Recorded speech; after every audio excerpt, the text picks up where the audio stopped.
morning about 03:38, just before 0400, 4 a.m. in the morning, Sheriff's Office began receiving multiple shots fired, reports of multiple shots fired. Actually, the report was they believed an active shooter was in the area because of the number of rounds that were being fired. Deputies arrived about 7 minutes later. As deputies arrived on scene, they noticed two victims who were apparently dead in the street. The deputies began calling for more assistance and located a third victim of a shooting in the doorway of the residence where the gunfire was coming from. As deputies began searching the area, unfortunately they began finding multiple victims at this scene. At this point, we have six total victims. We have victims that are located inside the home.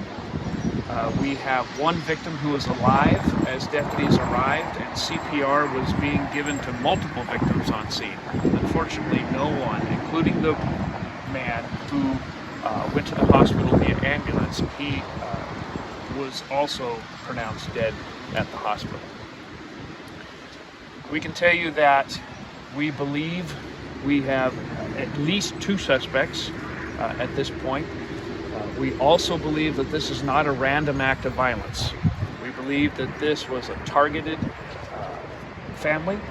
We believe that there are gang associations involved in this scene, as well as potential narcotics investigations. As of a week ago, we as the Sheriff's Office actually conducted narcotic search warrants at this residence. We can tell you that two of the victims, tragically, the whole situation is tragic. We have a 17-year-old mother and a 6-month-old child, both of which were shot in the head. So at this point, we do believe this is a targeted act of violence, not a random act of violence. Currently, we have our crime lab that's on scene. Our forensics unit is on scene. We have our gang detectives as well as our homicide detectives, and we've pulled out all resources to begin the investigation of this.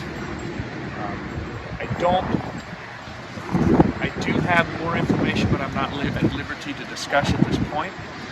We have potential information which will hopefully lead to potential suspects or will lead to suspects, that of which I don't know. We don't exactly know at this point. So, very limited information, as you can tell. There's a lot of resources on scene, putting a lot of investigations into this. We do have a family that has been escorted from the scene. We do have survivors. The reason for them surviving this horrific massacre, for lack of a better term, we just don't have all that information this morning. But we do have investigators interviewing multiple people, including neighbors and friends.